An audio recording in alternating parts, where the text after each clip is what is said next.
Le nouvel esprit public, Philippe Meyer, bonjour.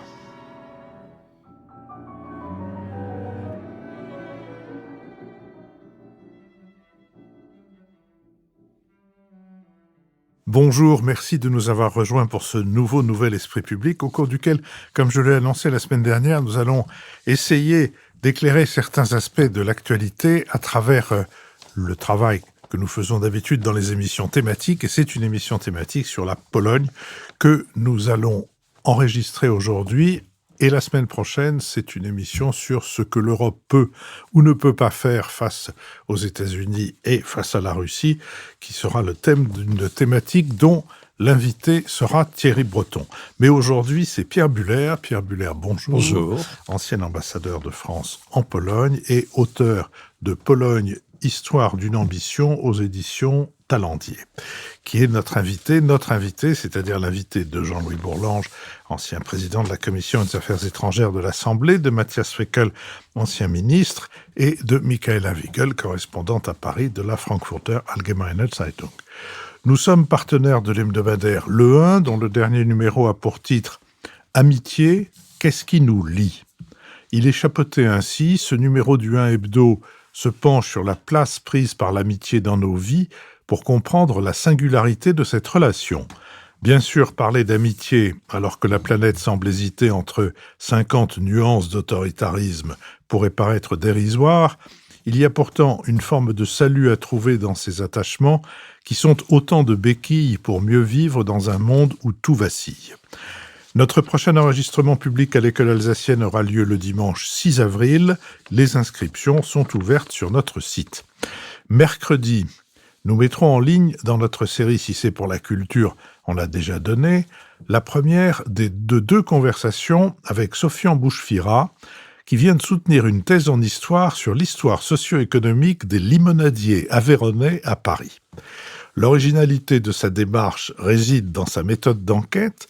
Après un master en sciences politiques, Sofian Bouchfira s'est immergé dans son sujet en devenant lui-même garçon de café à Paris.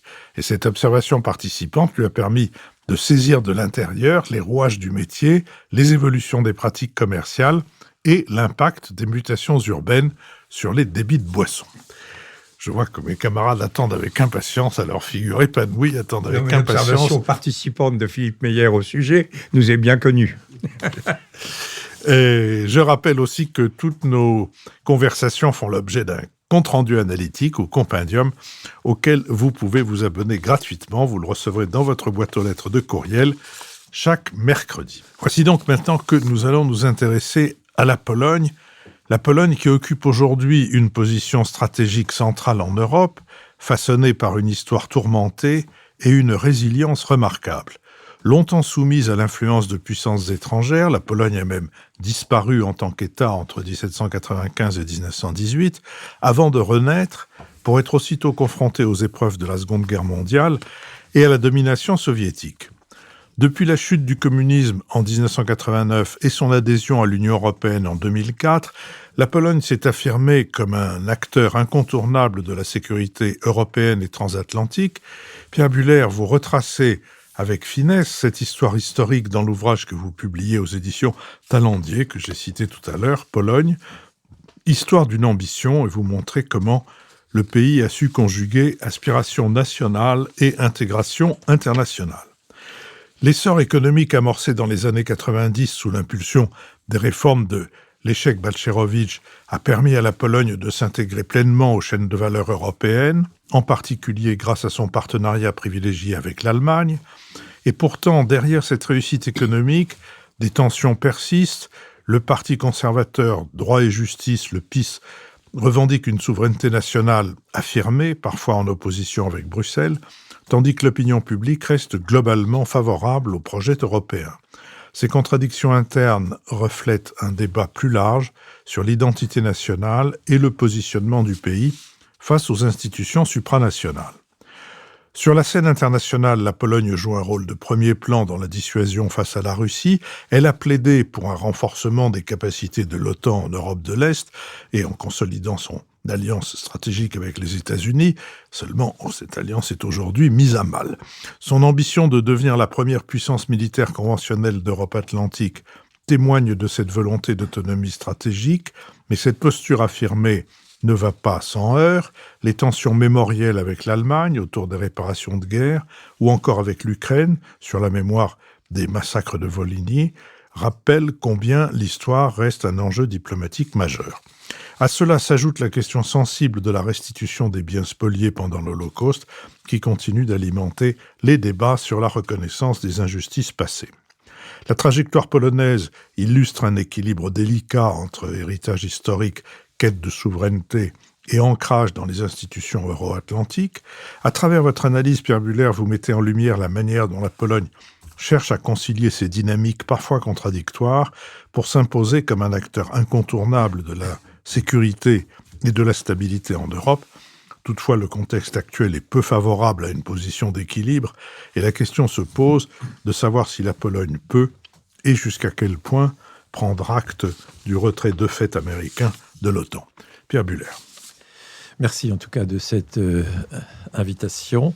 Donc j'ai fait ce livre, j'ai écrit ce livre pour essayer de partager avec un public français l'histoire d'un pays qui est mal connu ici. La Pologne est ce que j'ai conclu de cette longue traversée de l'histoire, parce que je me suis plongé dans l'histoire ancienne de la Pologne. J'ai tenté de définir ce qu'est l'objet politique Pologne aujourd'hui et comment il s'inscrit dans le paysage européen. Et ce que j'ai trouvé, ce sont des lignes de force qui me paraissent, qui sont véritablement inscrites dans les gènes historiques, dans la conscience, dans l'identité historique de la Pologne, et qui reviennent en force aujourd'hui. Alors, bien sûr, il y avait une première ligne de force, c'était la cohésion assurée, le ciment du catholicisme qui a traversé toute l'histoire de la Pologne depuis plus d'un millénaire, et qui a notamment été extrêmement important dans la libération du communisme vis-à-vis du joug communiste. Mais une autre ligne de force tirée de l'histoire, c'est cette fonction de rempart face aux assauts venus de l'Est. Alors ces assauts sont venus à différentes phases, à différents moments de l'histoire de la Pologne. Ça a commencé dès le XIIIe siècle avec les invasions mongoles et tatars. Il y en a eu 3 en tout en Pologne et qui ont vraiment marqué la conscience historique. Ensuite, les invasions ottomanes et enfin en partie en même temps, les invasions en tout cas les assauts de la Moscovie, qui est devenue l'empire russe, l'empire tsariste, et qui a fini par, en connivence avec 2 autres puissances régionales, la Prusse et l'Autriche,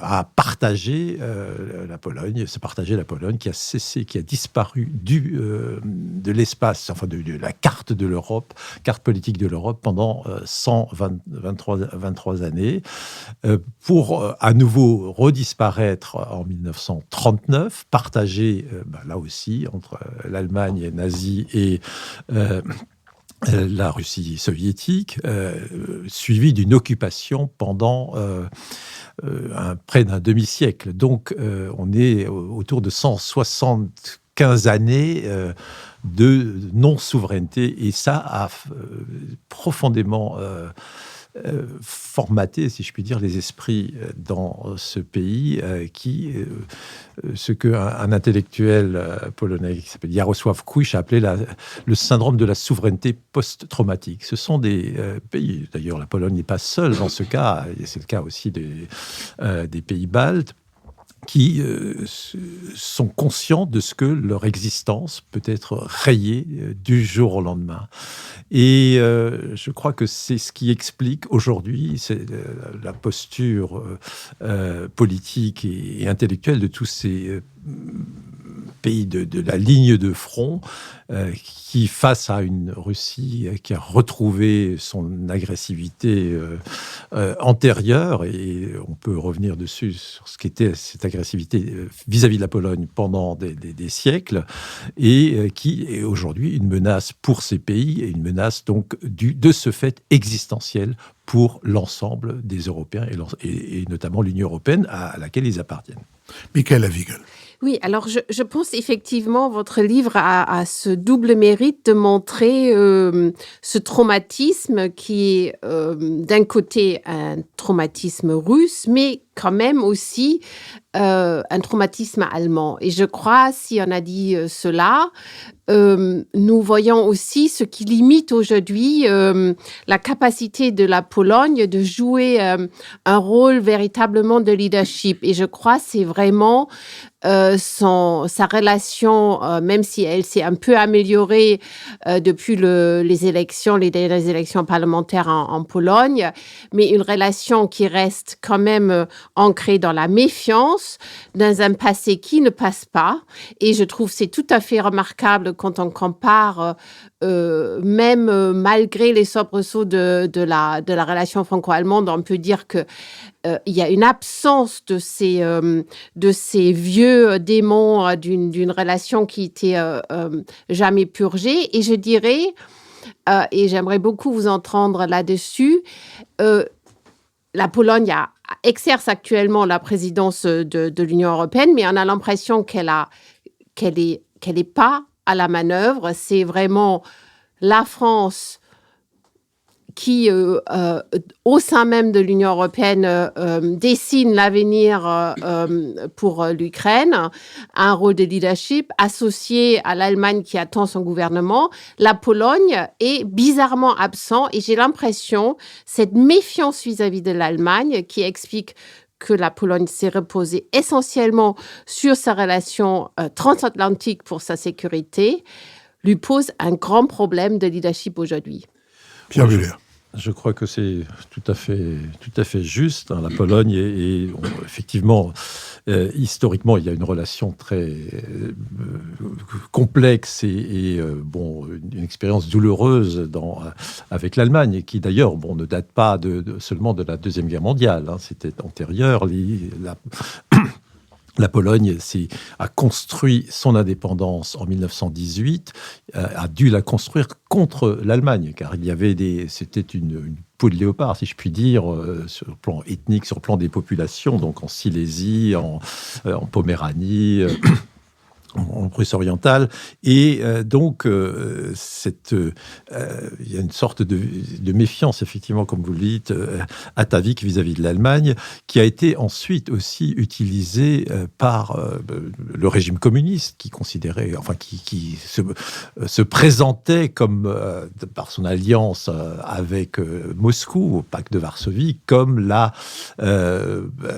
rempart contre une éventuelle résurgence du militarisme allemand. Et ce que je crois qu'il est important d'avoir présent à l'esprit, c'est que cette méfiance, elle est partagée, elle est dans la population polonaise, et c'est aussi un carburant des jeux politiques intérieurs. Alors ça s'est estompé pendant les années, disons, les 20 années qui ont suivi la libération du joug communiste, mais quand le parti Droit et Justice est revenu au pouvoir, c'était un de ses arguments politiques pour le conquérir, se protéger, se défendre vis-à-vis de l'Allemagne. Et alors, dans les deux expériences gouvernementale, donc entre 2005 et 2007, puis entre 2015 et 2023. Un des arguments utilisés contre l'Union européenne, c'est que c'était au fond, l'Union européenne était une sorte de marionnette. L'Allemagne dirigeait l'ensemble de l'Union européenne par la présidence de la Commission ou son influence sur la présidence de la Commission. Donc, ça reste quelque chose d'extrêmement, si je puis dire, utile dans les joutes politiques intérieures. Et le PiS n'a cessé, alors en exposant une demande d'indemnisation des préjudices subis durant la guerre à hauteur de 1320 milliards d'euros. 1320 milliards d'euros.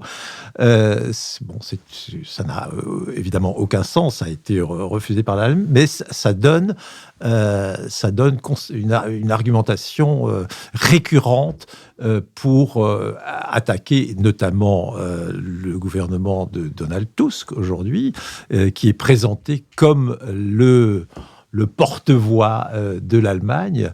Et je crois que c'est quelque chose d'assez profond, enfin, en tout cas, suffisamment inscrit dans l'identité et dans l'opinion publique pour que ça puisse continuer de servir. Alors, donc un mot quand même de cette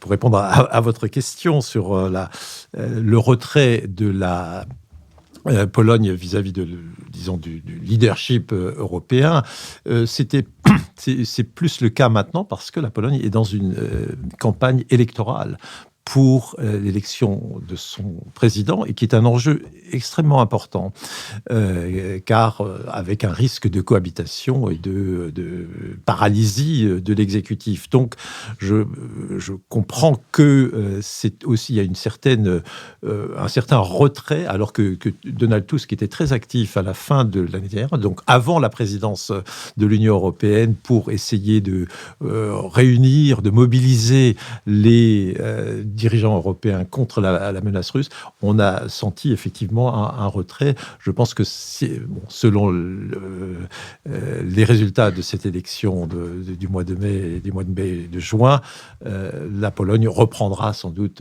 une place plus importante dans le paysage européen.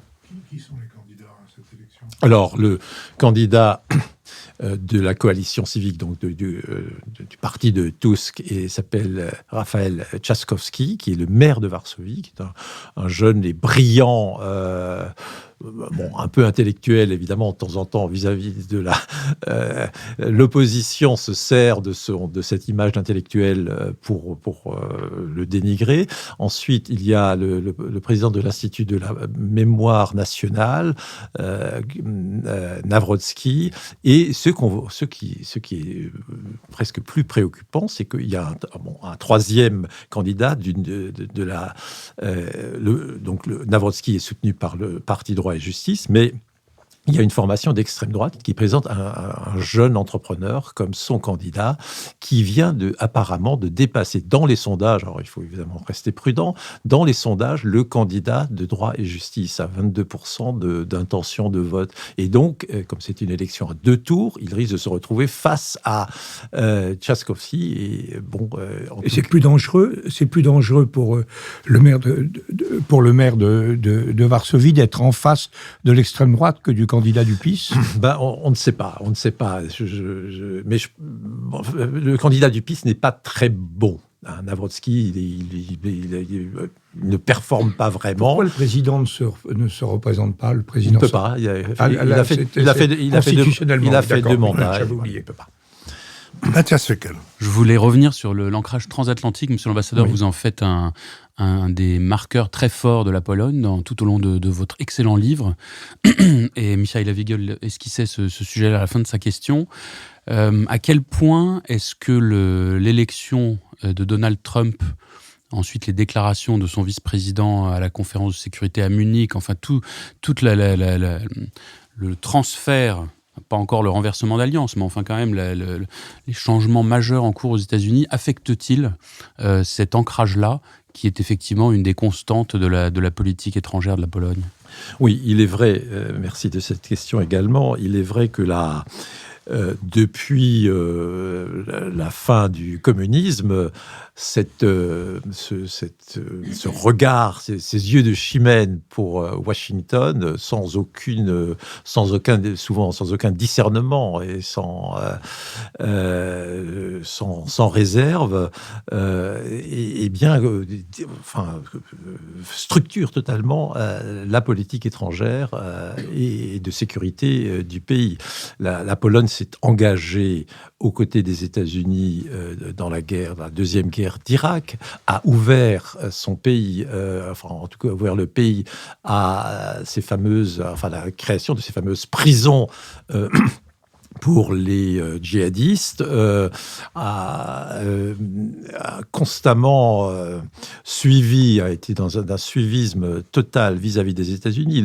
Le président Kwasniewski, donc qui était issu du Parti communiste d'ailleurs, a, dans une interview au New York Times, je me souviens, ça m'avait frappé, on lui pose une question sur une position américaine, il dit « si c'est la vision du président Bush, c'est la mienne », qui est vraiment le degré zéro de la politique. Et ça a été cette voie a été poursuivie par tous les premiers ministres, présidents, qui ne voyaient pas d'autre salut pour leur pays que la garantie de sécurité américaine. Alors évidemment, le discours et les actes de Donald Trump pendant sa campagne et a fortiori depuis son entrée à la Maison-Blanche ont laissé perplexes tous les Européens, y compris les Polonais, et notamment les dirigeants polonais qui sont aussi, tout ce qu'a eu, je dirais, l'intelligence de dire l'an dernier dans différents discours, on l'entendait dire plus jamais de faiblesse et plus jamais de solitude. Alors, plus jamais de faiblesse, parce que il y a des moments historiques où la Pologne s'était affaiblie et a subi des conséquences, mais plus jamais de solitude, c'était une pierre dans le jardin du Parti droit et justice, le PiS, qui s'était fâché avec tout le monde. On a parlé de l'Allemagne, tout le monde sauf les États-Unis, mais on a parlé de l'Ukraine aussi, malgré le soutien affiché à l'Ukraine. Et avec la Lituanie, les relations n'ont pas toujours été très bonnes non plus. Donc, je dirais la stratégie de tous, c'est plus jamais de solitude. On s'appuie sur l'OTAN, l'Alliance Atlantique, on s'appuie sur l'Union européenne et plus jamais de faiblesse, c'est-à-dire nous consentons à un effort national qui n'a pas pour seul objectif d'atteindre les fameux 5% réclamés par Donald Trump, mais de renforcer tout le dispositif militaire polonais avec une montée en puissance d'une armée conventionnelle qui est sur pratiquement, en tout cas en nombre de personnel en uniforme, c'est aujourd'hui la première armée européenne. Ils ont dépassé la France et la trajectoire mène vers peut-être 300 000 hommes au total. Et donc, c'est... Oui, sans la dissuasion. C'est en termes d'armée conventionnelle. En termes d'armée, oui, je parle effectivement d'armée conventionnelle, encore que non seulement Donald Tusk sollicite un débat comme le futur chancelier Merz d'ailleurs sur la dissuasion nucléaire française, mais n'exclut pas que la Pologne doive se doter elle-même de l'arme nucléaire si aucune autre option n'est disponible. Et ce qui est intéressant de constater, c'est que les Polonais et les pays baltes sont sur le point de sortir, préparent la sortie de la Convention d'Ottawa sur les armes les mines antipersonnelles, ce qui montre aussi une sorte de détermination à utiliser tous les moyens qui leur semblent bons pour défendre leur sécurité. Jean-Louis Bourlange. Oui, et même Tusk, pas seulement le PiS, sont particans de cette sortie. Non, c'est le gouvernement actuel qui le mentionne. On ne sait pas par où. Moi, j'ai été assez associé personnellement, parlementairement, quand j'étais membre du Parlement européen, puisque j'ai été d'un bout à l'autre membre de la commission mixte Sejm-Diet de Pologne, Parlement européen, puis je l'ai présidé en 2004, jusqu'à l'entrée de la Pologne Et j'ai effectivement connu assez bien, j'ai rencontré une première fois le président Jaruzelski, c'était juste après les élections de la table ronde, Oui. qui nous a dit, qui avait reçu, qui était cet personnage absolument lunaire, qui derrière ses lunettes noires nous avait dit « Demain, le soleil brillera encore ». Et ensuite, j'ai beaucoup pratiqué le président Ouensa, évidemment, qui n'a pas pris, à mon avis, à ce moment-là. Il a été très bien à la fin, quand le PiS est arrivé, il s'est vraiment opposé, mais là, il a quand même marqué une dérive populiste qui a été assez fâcheuse. Et ensuite, j'avais bien connu le président Kwasniewski, que vous avez évoqué. Je me rappelle, quand il était secrétaire général du POUP, en 90, je l'avais vu, je l'avais rencontré, je dis, celui-là, c'est celui qui dirige le parti vaincu.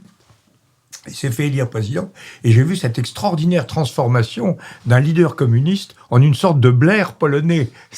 Et il a fini effectivement, dans les termes que vous dites, sur l'affaire irakienne notamment, en étant totalement solidaire des États-Unis, ce qui était assez étonnant. Après, alors j'ai évidemment énormément connu et apprécié toute l'équipe qui a fait la transition. Mazowiecki, évidemment, Bronisław Geremek, Pouron qui est mort, etc.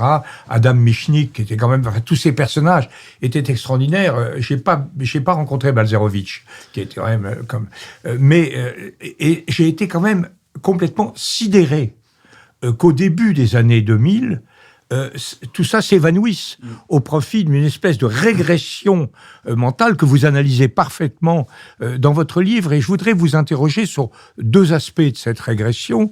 D'abord, quand on regarde la carte, c'est impressionnant, la carte électorale polonaise. L'Ouest est entièrement ce qu'on appelait plateforme civique. Maintenant, ça s'appelle comment leur truc rassemblement civique. Non, le parti... Coalition civique. Comment ? Coalition civique. Coalition civique, oui. Le parti du Premier ministre, qui est quand même génial, parce que il a vraiment parfaitement analysé les apports de sécurité, de stabilité, de liberté que donnait l'Union européenne. C'est un maître de l'Union européenne, comme d'ailleurs Sérafine, le commissaire qu'il a envoyé à Bruxelles, et dont je ne serais pas surpris qu'il ait plus d'influence que le commissaire français, par exemple. Quand on tient le budget, c'est un des éléments de l'équation. Et deuxième, et face à cela, on a l'Est qui reste complètement enquisté dans quelque chose en plus de profondément contradictoire. Et quand vous évoquez le fait que le candidat de la Confédération pourrait marquer des points, il est d'une extrême ambiguïté, puisque malgré l'antirussisme fondamental de toute la société polonaise, il est quand même dans une situation un peu ambiguë, et je suis convaincu que Vladimir Poutine joue à fond cette carte-là pour essayer de déstabiliser l'Union européenne. Alors je voudrais vous interroger sur cette espèce de fracture interne. Et la deuxième chose qui est d'ailleurs liée, c'est l'évolution par rapport à l'Église. Moi, je me rappelle, c'est vieux souvenirs d'anciens combattants, mais on avait été reçu avec une délégation par le successeur de Wojtyła, qui était Monseigneur Glemp, qui était primat de Pologne, et qui s'était exprimé devant nous. Il parlait parfaitement le français, mais quand il n'y avait pas que des Français, il s'était exprimé en polonais, et on traduisait ses discours de polonais en français. Et l'interprète disait... en Pologne, l'Église ne se mêle pas de politique. Et Glemp avait arrêté l'interprète, avait dit, dans un français parfait, je n'ai pas dit ça, j'ai dit en Pologne, l'Église ne se mêle pas directement de politique. Ce qui était évidemment très différent. Et là, on voit quand même... du temps de Wojtyła, on avait une adhésion assez grande, même si à la fin, entre l'idée européenne, l'idée de libération et l'affirmation de l'Église, avec tout ce que, notamment le PPE qui avait joué un rôle très important, la CDU qui avait joué un rôle très important pour soutenir ce mouvement. Moi, je me rappelle, j'avais été en Pologne avec le président Klepsch, c'était tout à fait clair. Et puis, maintenant, on a l'impression vraiment d'une Église qui s'est profondément encrassée et qui est très éloignée, par exemple, du Saint-Siège. Alors, le Saint-Siège, on peut penser ce qu'on veut. Moi, je ne suis pas tout à fait d'accord avec ce que dit le pape sur l'Ukraine et sur un certain nombre d'autres choses. Mais malgré tout, il est porteur d'une certaine évolution. Comment vous expliquez cette rupture entre le Parti européen et le Parti catholique. Pierre Muller. Oui, merci. Peut-être vous avez cité Alexandre Kwaśniewski, le président Kwaśniewski, la blague qui circulait à cette époque-là en Pologne, puisqu'il a quand même eu un mandat de 2 fois 5 ans, des années. De 95 à 2005.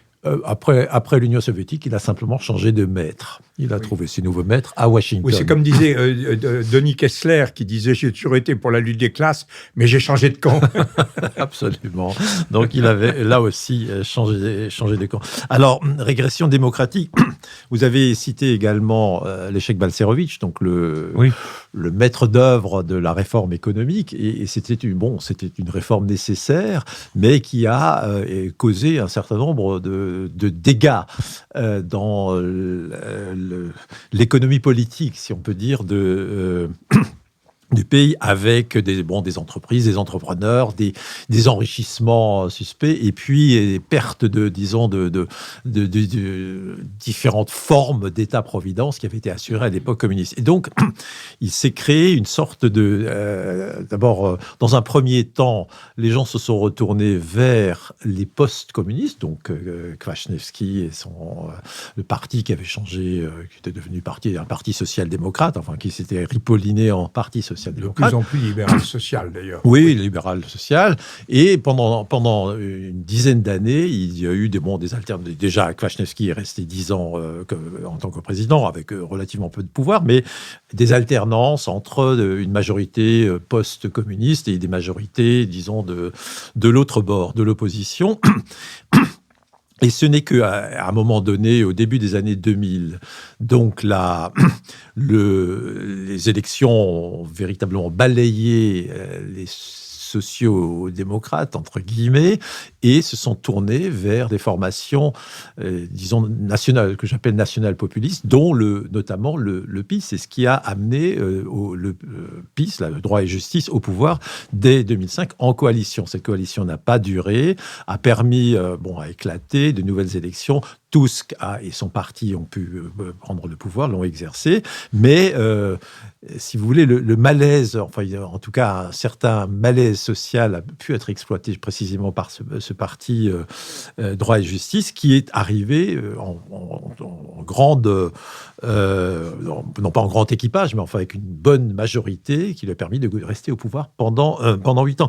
Alors, donc, régression sur le plan de l'état de droit, car ce que ce parti a fait, donc le PiS, c'est qu'il considérait, il avait, pendant son bref intermède gouvernemental entre 2005 et 2007, il a constaté quelque chose qu'on voit aussi ailleurs aujourd'hui, l'impossibilisme juridique. C'est-à-dire que, il y a une constitution, il y a des lois, et que on peut pas faire ce qu'on veut, même quand on est porté par la souveraineté du peuple. Et donc, dès qu'ils ont pris le pouvoir en 2015, ils se sont attaqués précisément à l'appareil judiciaire, d'abord au contrôle de constitutionnalité, qui a été paralysé dès les premiers jours. Ensuite, ou en parallèle même, pas ensuite, mais en parallèle à l'audiovisuel public et puis à l'audiovisuel privé et enfin aux universités. D'ailleurs, c'est il y a un parallèle. Ils s'étaient inspirés de l'expérience hongroise, Orban, mais on peut faire un parallèle avec ce que fait Donald Trump aujourd'hui.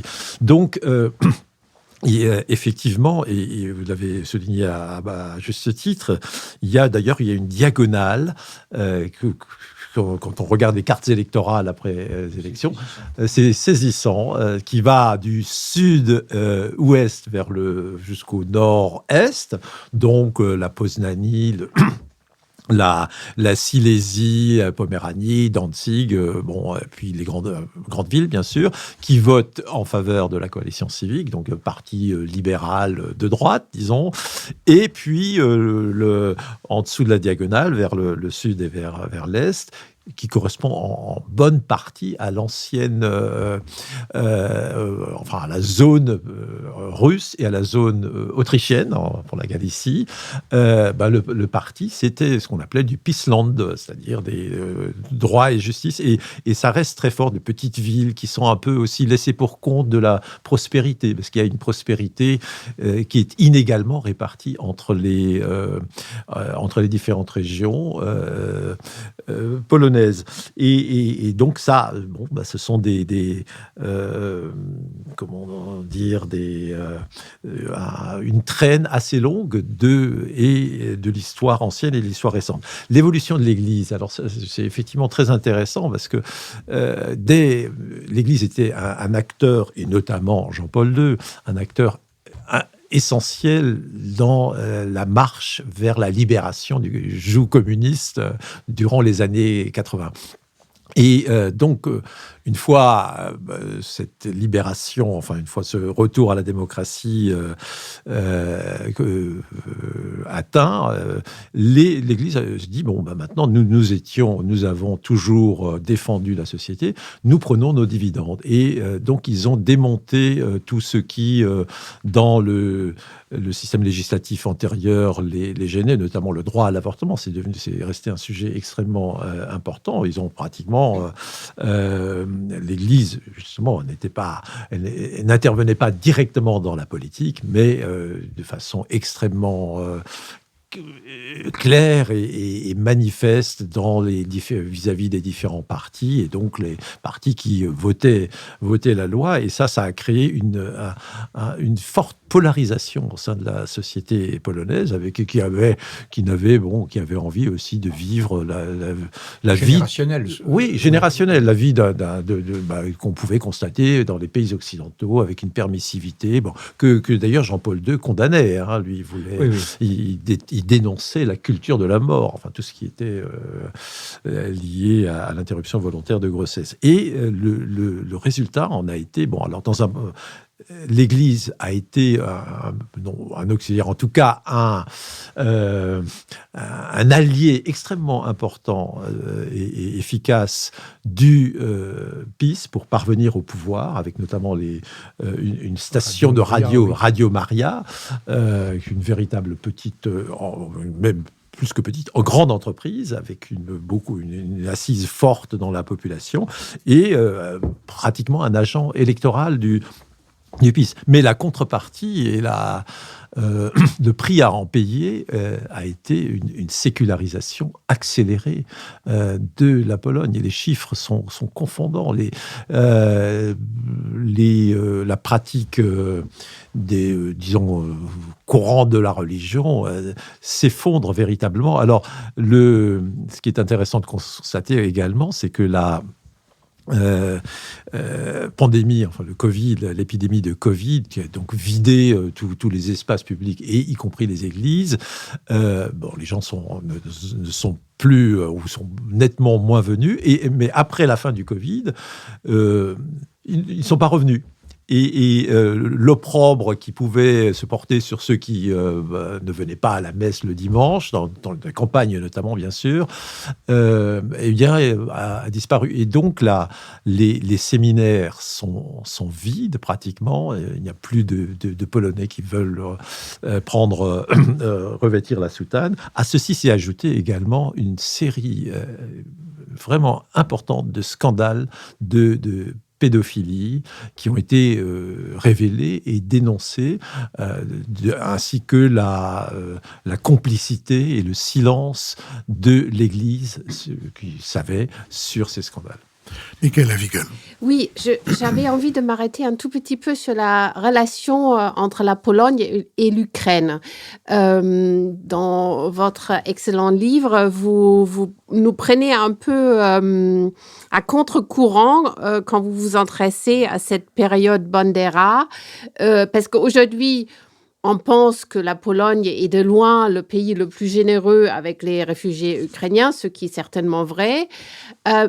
C'est elle s'est donné un rôle de rempart contre la Russie, mais j'ai l'impression qu'on regarde très peu finalement toutes ces tensions entre le gouvernement ukrainien en guerre et la Pologne, et que ces tensions existent même depuis le changement de gouvernement à Varsovie, c'est-à-dire Donald Tusk n'est pas forcément toujours sur la même ligne. Et j'avais envie de savoir un peu plus, est-ce que ça vient aussi de cette histoire passée Alors, il y a une histoire longue entre la Pologne et l'Ukraine, ou les Ukrainiens, qui remonte, je dirais, au XVIIe siècle, et peut-être même avant, quand la noblesse, l'aristocratie polonaise s'est emparée des territoires, même de part et d'autre du Dniepr, qui sont, c'est ce que est l'Ukraine aujourd'hui, pour la coloniser. La coloniser littéralement, lui imposer un ralliement de l'Église orthodoxe à Rome, ce qui s'appelle l'Église uniate ou gréco-catholique, avec non pas une obligation, mais enfin en tout cas, cette Église uniate a été instaurée par la Pologne, fin du XVIe siècle, et un ressentiment énorme des Ukrainiens vis-à-vis de ces maîtres polonais, les pans polonais, avec des révoltes, des insurrections véritablement. Et là, dès le milieu du XVIIe siècle, même la création d'un proto-État ukrainien qui s'appelait le Hetmana, qui a duré quelques années, le temps que la Pologne reprenne ses forces. Et ensuite, pendant les partages, il y avait un antagonisme fort entre Ukrainiens et Polonais qui a duré après l'indépendance. Il y a eu véritablement une guerre entre des indépendantistes ukrainiens, en tout cas des affrontements en 1918, début 1919, indépendantistes ukrainiens et la Pologne reconstituée. Donc la Pologne s'est retrouvée à nouveau avec des terres ukrainiennes et aussi biélorusses, dans ses frontières de 1920 à 1939, où les Ukrainiens étaient véritablement, c'était pas considéré comme une nationalité seconde. Et précisément pendant la Deuxième Guerre mondiale, quand la Wehrmacht s'est retirée après Stalingrad, les Ukrainiens considéraient que dans le sillage de ce retrait, ils pourraient créer leur État national, les nationalistes ukrainiens, donc de Bandera, qui n'était pas sur place, mais qui était en prison en Allemagne, et donc l'UPA, donc cette armée insurrectionnelle ukrainienne, a décidé de faire du nettoyage ethnique, littéralement, contre les populations civiles polonaises qui habitaient, qui peuplaient la Volhynie.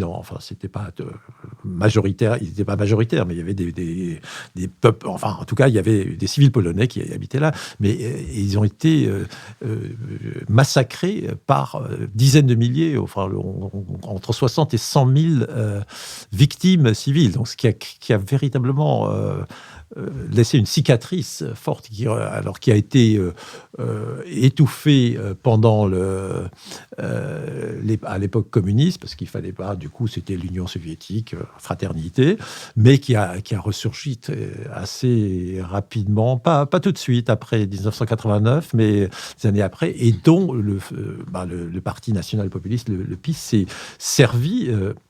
Là aussi, on a besoin d'ennemis, d'écrire l'histoire, en tout cas l'histoire qui reflète la vision politique que ce pouvoir voulait diffuser de l'histoire de la Pologne. Et ça, on l'a vu donc après le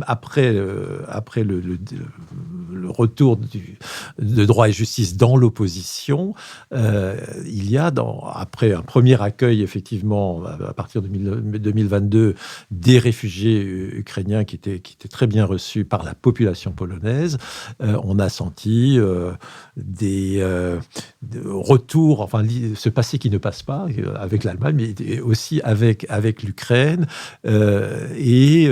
Donc Tusk, d'abord, avant même que Tusk revienne, il y avait eu ces exportations de produits agricoles, notamment de céréales, via la Pologne, qui avaient déstabilisé un peu les marchés polonais. Il y a eu des piquets, des blocus vis-à-vis des transporteurs ukrainiens, des mots d'oiseaux échangés entre Zelensky, Duda, Morawiecki. Avec Tusk, les choses se sont calmées, mais le gouvernement aujourd'hui continue d'être très très ferme là-dessus parce qu'il sait que s'il ne l'est pas, il sera attaqué par l'opposition.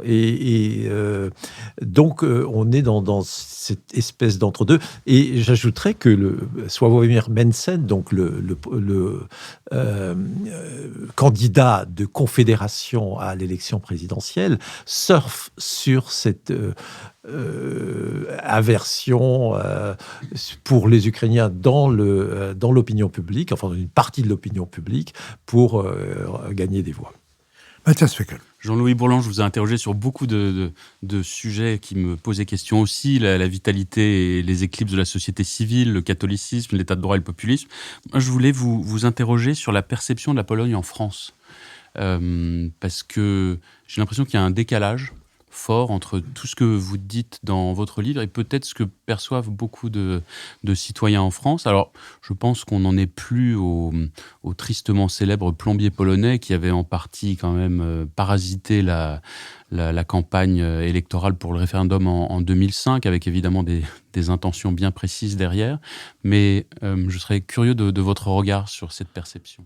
Alors, il y a, dans l'histoire, parce que je me suis quand même intéressé à l'histoire longue, tout le 19e siècle, la France était fascinée par la Pologne. Cette Pologne qui résistait aux empires et qui continuait utiliser le terme de résilience, c'est tout à fait approprié. Vous citez Victor Hugo, de toute façon. Oui, je citais Victor Hugo, qui rendait hommage dans un discours remarquable à la Chambre des Pairs en 1846 à la... Oui, le chevalier, enfin la France dans la protection. Le missionnaire de la civilisation. Le missionnaire de la civilisation européenne. Et la Pologne en est le chevalier. Absolument. Et donc toute la France intellectuelle libérale, disons, était aux côtés des Polonais. Vive la Pologne, monsieur. Je ne sais pas si c'était Charles Floquet, je crois. Oui, Charles Floquet. Et donc, il y avait véritablement un engouement pour la Pologne, pour les combats de la Pologne contre, au fond, l'oppression tsariste, notamment tsariste, mais aussi impériale en général. Bon, après... Dans l'entre-deux-guerres, c'était quand même notre allié, bien que le régime ait un peu évolué, disons, dans le sens de l'autoritarisme. Et puis, tout de même, il faut rappeler l'engouement pour Solidarité. La France était un des pays qui s'était le plus mobilisé, les syndicats, les partis politiques, pour soutenir ce mouvement de résistance au communisme. Et effectivement, alors, même dans les années 90, c'était moins dans l'opinion publique, mais il y avait quand même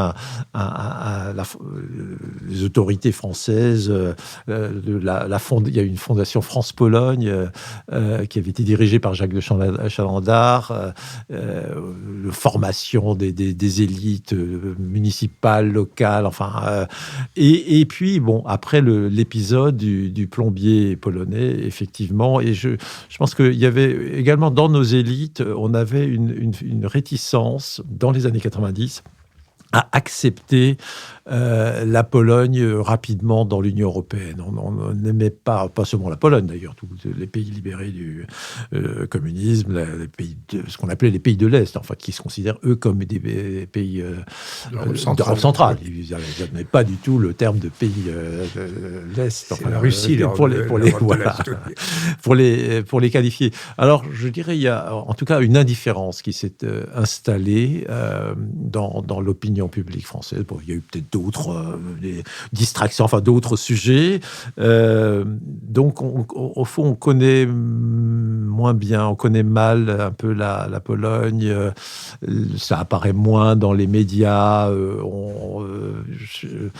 Et au fond, moi, j'ai aussi écrit ce livre pour expliquer à nos compatriotes, enfin, en tout cas ceux qui s'y intéressent, ce qu'est la Pologne.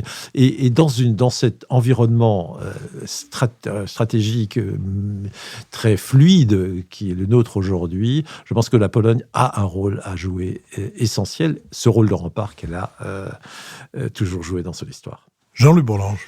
Oui, moi je voudrais revenir sur la question du rapport avec l'Union européenne. Je me rappelle, on avait fait une émission ici, il y avait avec Lionel Zinzou et Nicole Niesotto en décembre 2023. Et on avait évoqué, on avait été très frappé de la carence du Conseil européen à aider l'Ukraine. L'Ukraine demandait des armes, des munitions, et la réponse avait été l'accélération du processus d'intégration européen, ce qui était irréel. Un pays qui est menacé dans son existence, on dit vous allez rentrer en 2030, etc. Ça avait un côté irréel. Et on voit bien que, comme toujours, les Européens ont tendance à se défausser de leurs responsabilités immédiates en tirant des grands plans sur la comète. Et là, vis-à-vis et je crois que les Polonais, c'est grave ce qu'on a fait vis-à-vis des Polonais, les démarches qui ont été faites en direction de la Pologne par l'UE sont extrêmement irresponsables. Vous avez fait allusion à l'affaire des blés. C'était quand même la circulation des blés, ça a profondément désorganisé le marché.